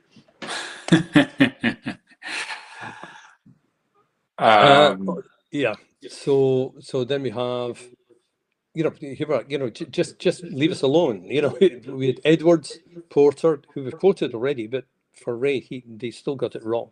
A host of others, all attributing to Dunder qualities that do not belong to it, and all seemingly quite unacquainted with its true properties. It's not more than a few days ago, I was asked by a person why yeast wasn't used by our sugar planters as a ferment instead of Dunder, intimating in very significant terms that he considered all the West India distillers a very choice pack of fools. Now, this person says he has been for a long while manager of one of the largest distilleries in the world. He has written a pamphlet on distillation with a view to enlighten the minds of all distillers, and no doubt fancies himself possessed of all possible knowledge of the subject. And yet, this person, who is a clever man, and no doubt very competent to instruct English distillers, does not know what Dunder is or what its use in the fermentation of wash. Hands off. Yeah. And he's talking very specifically about Jamaica. He mentions West Indies in general. He's talking very specifically about Jamaica. So how to do it? I'm not going to read absolutely all of them. I'm just going to kind of paraphrase here. Keep it light and keep it clean. Basically, that's what he's saying. Light, clear, slightly bitter, free from acidity. And we've been talking about acidity. He means acetic acid. So, yeah, free from that. Always best when fresh. Next one, don't use the thick and viscid Dunder. Use Dunder that's acid or that which is heavy, thick, and viscid. When wash is set up with too large a proportion of sweets, in other words, there's too much sugar in there, the fermentation lasts until all the gluten or ferment has undergone decomposition and become precipitated. So we're getting into the science here, but essentially the quick ferment isn't good. Dunder is a good way to control all of this because you're not adding yeast.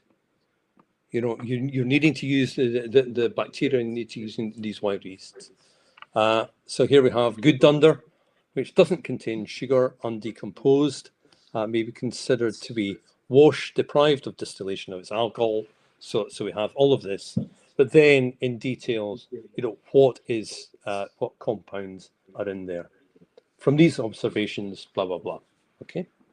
And then a little bit of kind of humble bragging here, And as a planter in the parish of Trelawny, Jamaica, I used as much Dunder as anyone on the island, if not a great deal more. Yet the rum I made was very great in quantity and of the very highest quality. And to be honest, I'm not going to doubt Leonard Ray. I'm a big fan, and I'm sure his rum was magnificent. Even if he was a Dunder bragger. And then we have, and again, go and have a look at this if you are as fascinated by this as I am. So there is essentially Ray's recipe, the Ray method for making rum with Dunder. And I think what we're seeing here, Arthur, is there's, and I'm wary about using parallels for I just did the wrong parallel a second ago. But I think that there's a really interesting parallel in the fight here between the traditional Jamaican distillers using Dunder and pot stills, etc., and wild yeasts, and single pot still distillers in Ireland or Highland malt distillers in Scotland who were fighting against grain distilling, against plain spirit. So there's this fight against the new light rum, and there's a fight against grain whiskey. So it's a 19th century issue. How you're suddenly confronted with technology, with advanced technology. How do you retain your identity? There's an existential element to all of this. We look at the reports and we look at the techniques and the chemistry and all of this, but there's a sense when you read these accounts from either in Scotland or Ireland or in Jamaica that we don't want to lose this because this is part of who we are, and we know how to do it properly. I think it's something that tends to be kind of glossed over in the history books. Yeah, I cannot agree more. I think it's a really important point, and it was really, really familiar reading Ray and thinking about, although it's a few decades later, back end of the 19th century, a bit more, but the column still exists. Grain whiskey, you can make grain whiskey that's perfectly palatable, much, much cheaper. Why on earth would you do it this other way? This Highland malt distilling, this Isla malt distilling, this malt distilling at all? Because it's delicious and it's flavorful, and that was really striking and kind of moving in his pride in, it's more difficult, but this is how you do it. There we have it. And it tastes great. So and there's a similar battle going on in America. So we're going to leave Jamaica briefly and have a little kind of detour into what is happening in America. And this is, again, the tail end of the 19th century. There's a couple of quotes here from the pharmacist and chemist. First from Southard here. And this, essentially is describing sour mashing, taking place. So, that's fine. Not a lot has changed really since we last looked at it, which is Crow. So this has now become kind of established practice. More widely used in Tennessee and Kentucky in those early days. But there we go. And then we have, I think we have a second one here from Gallagher. And again, distinguishing the slow method of fermenting the mash. So again, slowing the sour mash plan from the quick or sweet mash method used in the manufacture of high wines. And there's always this kind of battle between sour mash and sweet mash. Sweet mash essentially means there's no souring going on. And there's always kind of a pushback from a lot of distillers because the sweet mash was perhaps less efficient, in those earlier days where there weren't, yeast, isolated yeasts being used, greater chance of bacterial infection, more inconsistency in the product. So there's always this kind of pushback. But the reason that sweet mash would have been used by a lot of distillers in those days was that the first distillation, the high wines, would then have been sold onto rectifiers, who would then redistill it into essentially neutral spirit, and then either flavour it up, there's a lot of adulteration going on, or blending it. So in America, you also have this battle going on between the fire copper distillers, or perhaps using three-chamber stills, and those rectifiers. There's way more rectified whiskey being sold and made in America than there was old style. So again, it's kind of malt against grain, but with an American twist going on. Again, Fascinating. parallels, across. Again, technology, the battle against technology. And also inferior whiskey, undoubtedly inferior whiskey. But also, different ways of using sour mashing as well. So I found this one in the Memorial History of Louisville, using slightly different techniques. So, an element of like the Crow method of using barm and also distillage, and then in machines scalded with spent beer, fermented without fresh yeast, fermented with yeast, in copper stills. Some wooden stills might still have been used at that particular point as well. And then the bottom one, the quick maturing whiskey made in the sweet mash plan, but distilled in such a way as to vaporize as small an amount of fusel oil as possible. So there you have it. You begin to see all these kind of variations taking place in American whiskey. All of this changes with the 1897 Bottled and Bond Act, then the really influential 1906 Pure Food Act, and the 1909 Taft decision, which essentially defines straight whiskey. And as a result of that, you have essentially a seal of approval in terms of bourbon production, or straight bourbon, straight rye, etc., etc. So, and at that point, Sourmash wins the day. Hurrah! Hurrah for Sourmash. It is interesting, actually, the why you don't see it more in Scotch whisky. It's something that I have to go back, I've nominated myself to go back and have a look at. And I think I'm really intrigued about it because if you look at Leon's book, the James Eady book, and one of the reasons for, dare I say it, regional character, is driven a lot by the inefficiency of yeast. The stale yeast that ended up in Campbellton or Islay or far north because of the distance to a brewery. So you couldn't get fresh yeast coming in. Why then weren't they using, pot ale, Backset? That's my question. I don't know, but why? Why not? Yeah, I don't know, but my first place that I was going to look was legislation. Yeah, and because that weird old guy up in Oban, lovely weird old guy up in Oban, yeah. he may not have been paying too much attention to the law. And I also think if it's a response to failing yeast or lack of decent yeast supplies, then the solution may have been bub, which was permitted by law.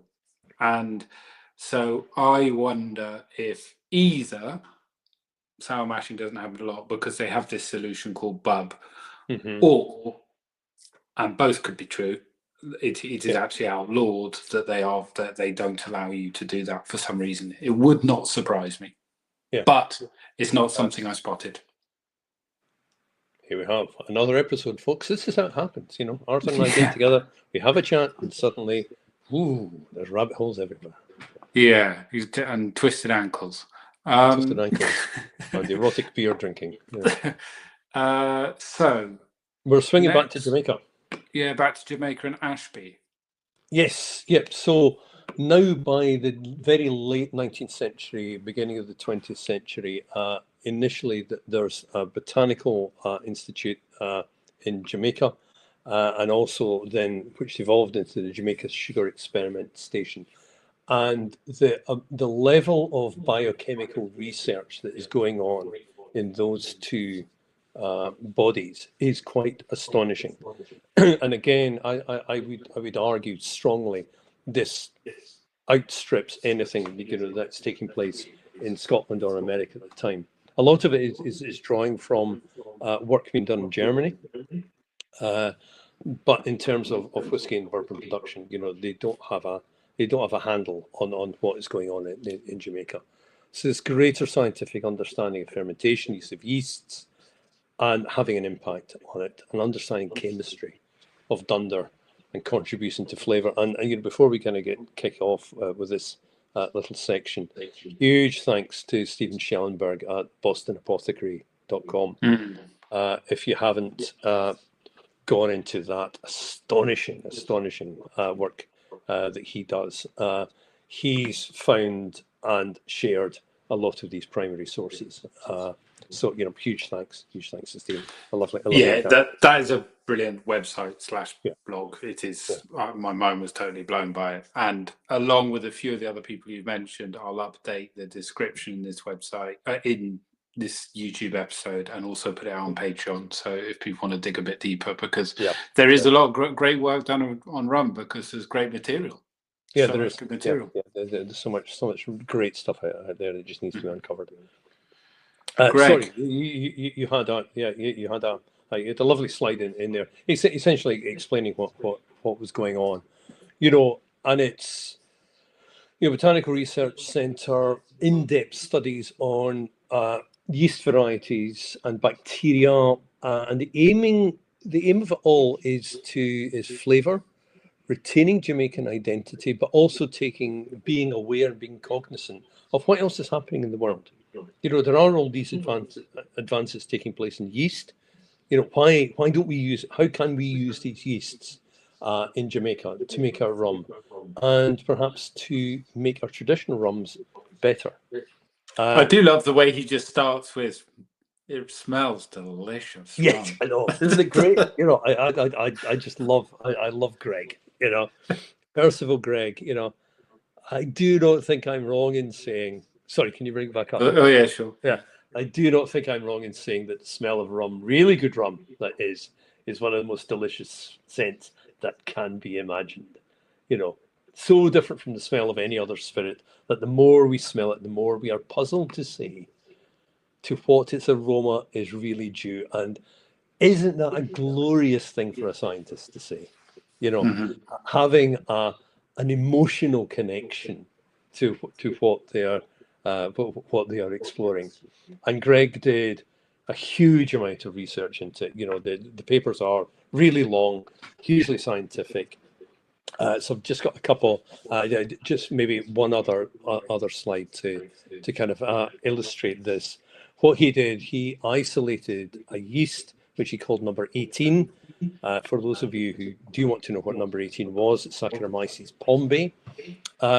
And he had this theory that this was the yeast that helped to produce what he called rum oil, which was essentially the secret of where that rich, fruity character, which defined Jamaican rums, was coming from. So his thinking was, well, if it's the yeast that does it, and I can isolate this yeast, then maybe we don't need the Dunder, and maybe we can just add this, and the flavour is going to be there. And he did a whole number of tests and found, no, it only works if Dunder is going to be there. So here we have, experience goes to show it's not only necessary to produce an aromatic rum to gain a good price, but to produce rums of different aromas. So diversity is really important. And here we have tasting notes. Pineapple rum and new leather rum are instances in point. It behoves me to look at the matter in this wise. Can the selected yeast systems and the trash cistern, Dunder, be worked in conjunction? Does one method render the other impossible? In other words, we must consider the question with reference to all the means by which it is possible to produce aromatic rums. And there you have it. That's a true scientist speaking. So, Really early tasting notes. It's Yeah, very, very yeah, rare to see something specific like that from yeah. the 19th century onwards. There You is know, actually a yeah. clear flavour note. It's But normally just if you're smelling a Jamaican rum with a higher ester level, you're going to call it pineapple. yeah, no, You know, that is we're true. back But to our it's just pineapple wine. You know. yeah, no. I suppose like describing a Scotch whiskey as smoky. I suppose we said they did do that, but the new leather element. It's just so rare to see it Yeah, for it is. scientists or anyone talking about a spirit or drink to talk about a clear flavour descriptors. We would know it. Yeah, no, Not early. absolutely, exactly. And what's happening? So we begin to move towards the muck pit now, guys. What's happening in Jamaica at this particular point is that there's now kind of three styles of rum being made, and I think we've got cousins, coming up here. So three distinct classes of rum produced on the island, each adapted for a particular market, commercial, and each judged by a different standard of excellence.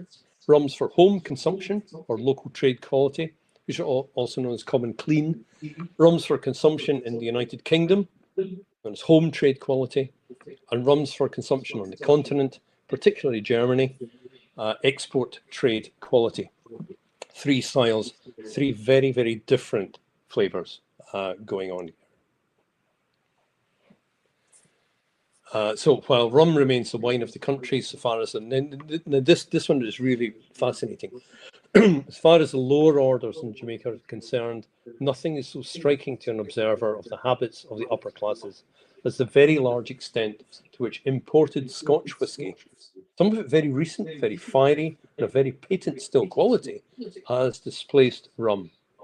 The high-class trade in old rums of delicate, softened flavour, which were formerly so highly thought of by the planters and moneyed classes, has largely disappeared, and it would probably be most difficult to obtain a choice mark of an old rum which has not been blended from any spirit merchant in Jamaica today. That for me, that's a fascinating Yeah, fact, it's isn't great. it?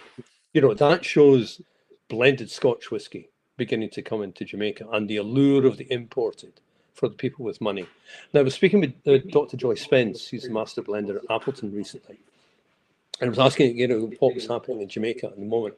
And she was saying, the young guys with money are drinking Scotch. You know, Mm. nothing has changed. If you want to show you're a success, you're not going to be drinking what's produced in your home market. Really, really interesting. So what you're seeing in Jamaica is that the domestic market is kind of either going to Scotch or going to common clean. And ironically, I would say the traditional Jamaican style is saved by the export markets. Yeah, no, it is interesting, and not only that, the power of Scotch, but I would say underpinning it, the commercial and competitive advantage that patent still whiskey brings, that brands and companies have now become very large, are able to reinvest that cost saving into Yeah, incredible branding and advertising, and the status that they are able to give to Scotch whiskey around the world. exactly. Yeah. Yep. So Yep. So yes. So Oh, these we've kind done of that. these old drum. It's just that extra paragraph at the Oh end. yeah. They're generally produced by a slower type of fermentation than local trade rums. So local trade rums, common cleans, column still, highly active yeast, short fermentations, lighter style, older style, as we've seen all the way through, really from the earliest days from the late 17th century. Dunder. Yeah. And then the export trade. So this is the German flavoured rums. Germany had a very high tax. So for the way to get round the hiking of tax in Germany was to produce incredibly high, this is where high ester rum is born, to produce it in such a intensely concentrated form that it could then be exported and then it would be diluted. It'd be used for patisserie, for rum babas, for example, for tobacco, Finished. but also for things like straw rum, for rum verschnitt, for dilution. So you get kind of these three layers of rum. The high ether process that Ashby, the cousins, kicked off at Hampden estate to produce these high ester rums for Germany, but also at the same time the use of Dunder as well to produce that old style, fruity, new leather style that we were talking about a second ago. And so the creation of that, and when you say high ester, you mean ridiculously high ester rums, Yes, not just Hampden DOK. You know, the stuff that smells like glue. Well, no, it smells like glue, or it smells like paint. It smells like, you know, enamel paint when you smell it. And they do bottle it now, and it's not meant to be drunk. No, that was my It's point. too strong, you know. And there's this kind of people kind of get this idea, well, that's what that's what it's all about. It's not actually. That's kind of flavoring rum, to be perfectly honest. But if you do dilute it, you know, with essentially a very light rum, wow, you know, the pineapples just suddenly appear. But yeah, I mean, it's not really meant to be drunk. But people love it. Yeah. Flavoring your rum tobacco. But no, it is fascinating. I have bought bottles, smelt them, had the odd dram, and like thought, that's absolutely amazing. Yeah. But I find it take a long time to get through a bottle. Oh, jeez, yes, yeah, absolutely. Yeah. So we're getting to our muck pits now, really, aren't we? We're heading towards the muck pit, yeah. So, which we did have a definition of it, I think, right at the start. I might as well just drop that in now. yes, in the muck pit, so it's a pit containing dunder, yeast, other organic matter, carefully nurtured to foster bacteria that produce flavourful acids and bacteria, especially esters. This muck is added to the fermentation. It's added to the fermentation right at the very end. Otherwise, it would completely screw up the ferment. In Jamaica, it's not called muck; it's called flavour. You know, the addition of flavour, which is extraordinary.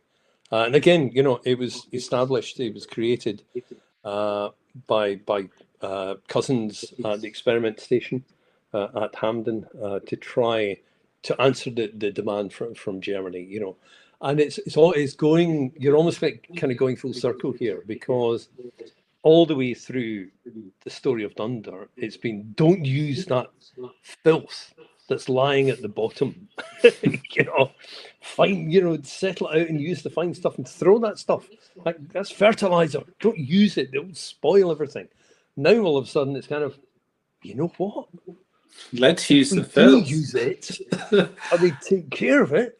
Wow, it's amazing. Yeah. Because what is in there, you know, all these weird bacteria, butyric acid coming through, pineapple being developed, loads of Saccharomyces pombe, you know, boom.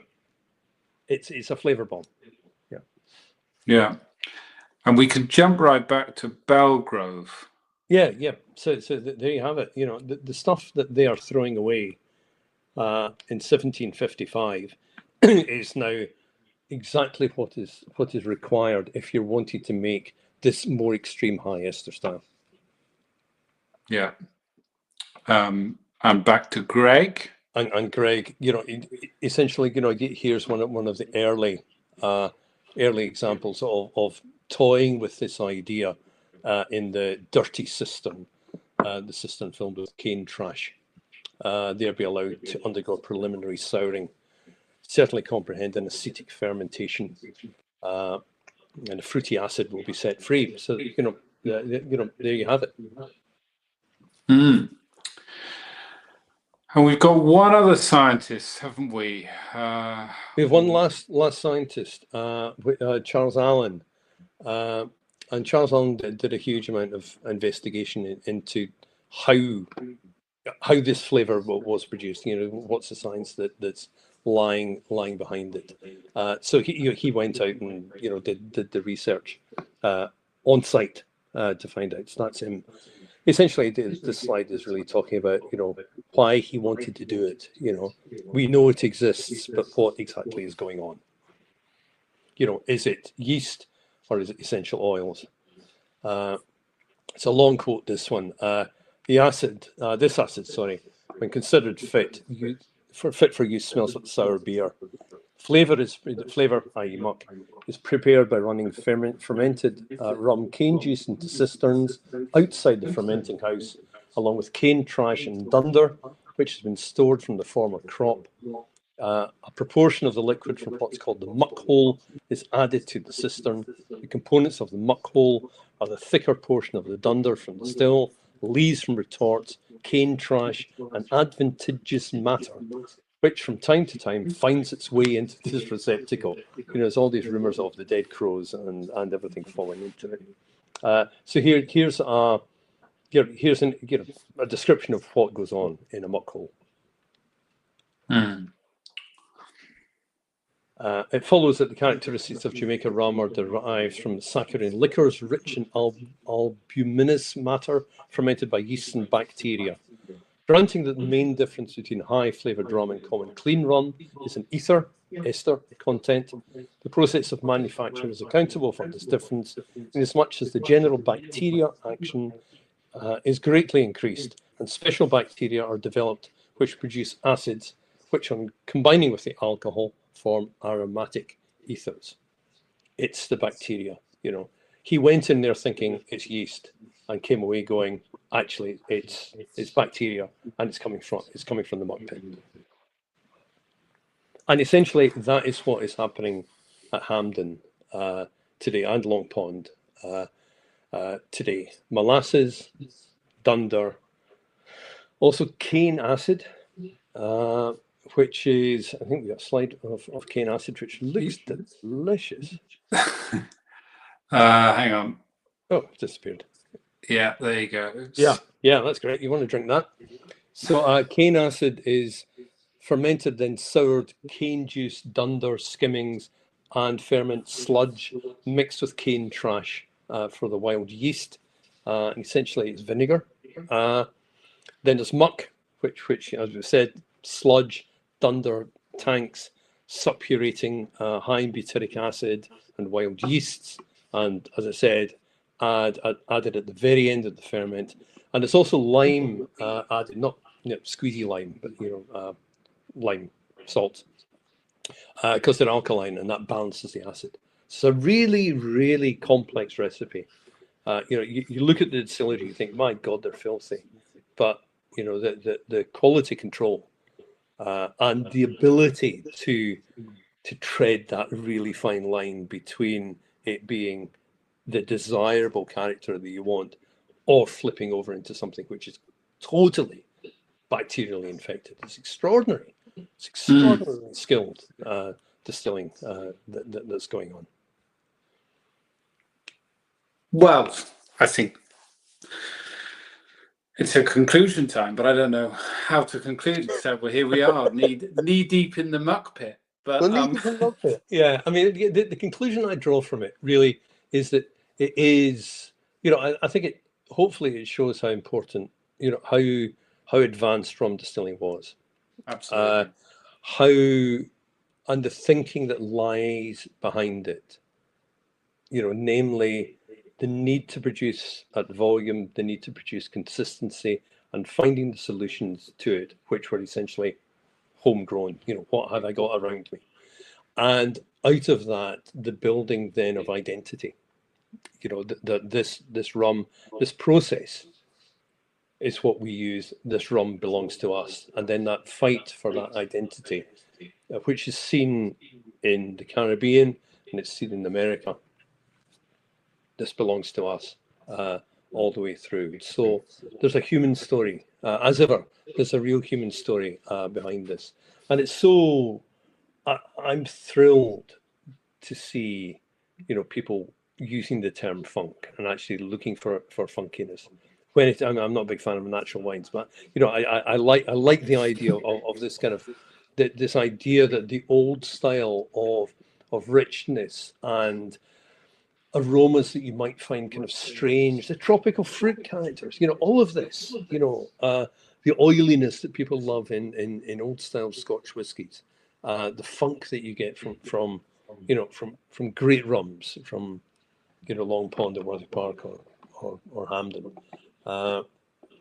That's what it's all about. It's and I think the same for American whiskey as well.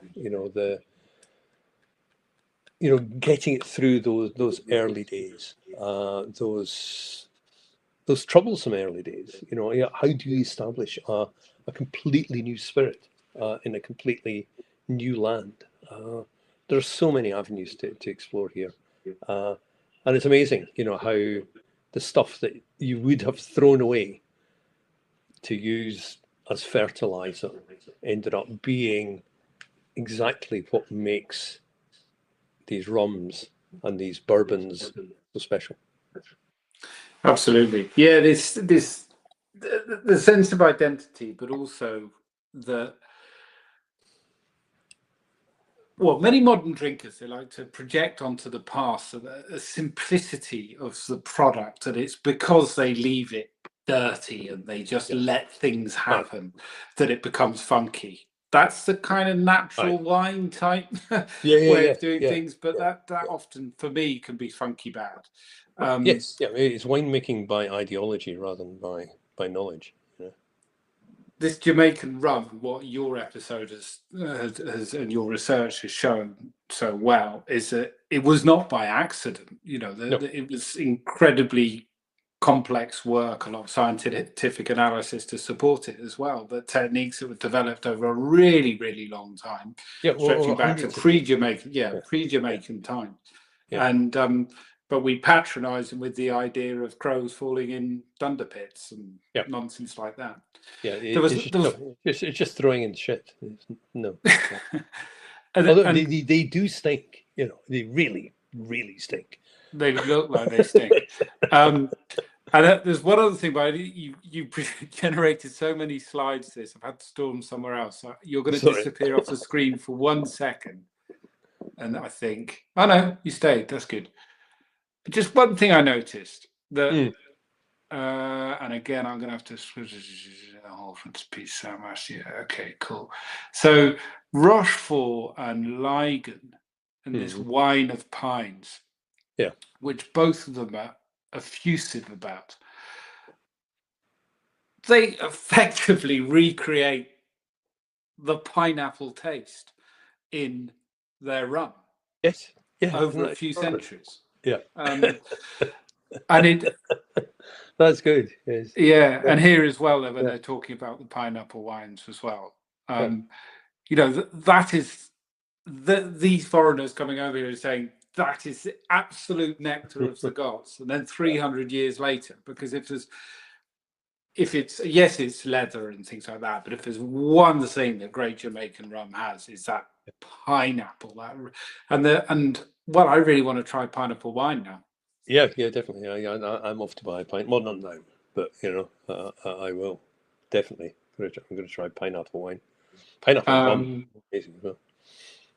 But yeah, they're absolutely amazing, and the consistent themes of just how much further along that rum industry was in scale, in technique, in science or understanding, so much earlier than Scotch whisky was really, really eye-opening. And even at certain points, I would say the American industry, like absolutely, absolutely. I think, but colonial spirit, eventually it was just used as a bulk spirit, and a lot of this would have been lost. It was so precarious for so much of the 20th century. Yeah, Scotch whisky came hard and late after bumbling along for a long time. Yep, absolutely. But we love it. But at the same time, absolutely, give respect to rum. Yeah, no, for sure. Congratulations, well done. I've learned so much from this. Oh, no. Thank you. I suddenly realised we've been babbling on for like 2 hours. We always say it's going to be an hour, and So thank you for your patience. Is everybody's still up?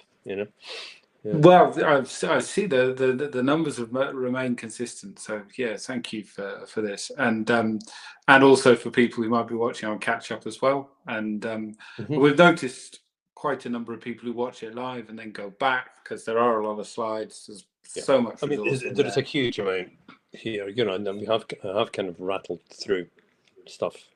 Maybe I was over enthusiastic and added too much. But hey, No, it's brilliant, Dave. It's brilliant, and I mean, you have done 3 categories across 5 centuries or something like that. I beat that, is mate.